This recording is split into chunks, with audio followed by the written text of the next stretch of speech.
I don't think you can lead except you master delegation. Otherwise, you want to die. That's one. Two, it's immature leaders who hold on to everything. And it also shows the weakness of the team you have built. Because if you've built the right team, which is your primary work, to invest in the process of finding the right talents for your team. That's the main work that you do. For me as a person, I can live multiple lives largely because that is my first and biggest priority. People ask me all the time, how can you do so many different things? It's simply because I do not have a false view of myself. I only play to my strength. I do not play to my weaknesses, which means I outsource all my weaknesses to people that are better than me in those areas. So building the team, the first thing is to find people whose strength represents my own weakness, and therefore they bring value to the team. Now, because I start out recognizing that they're better at that thing than I am, it's easy to delegate to them what is clearly their own strength. However, you can delegate with error if you don't communicate.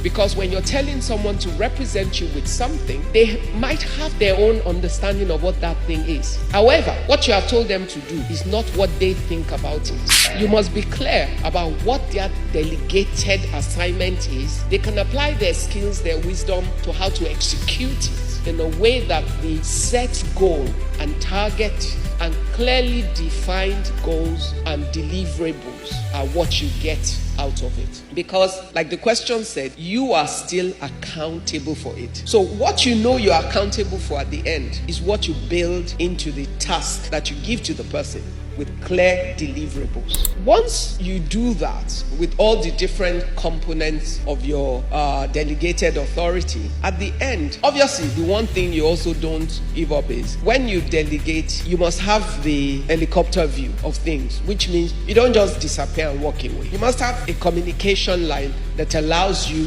to, like, oh yeah, you're doing right, why don't you think about this? You let them take decision, but you sometimes guide them because there's a reason you're the leader. There's something you know more than them, and the picture of the assignment, you have the whole picture. And when you have delegated authorities, in some cases they understand the full picture. In many cases they understand deeper their own specific, but you have the overall assignment, and you must be able to make everybody understand how what they do key in to what the overall results that must be achieved is.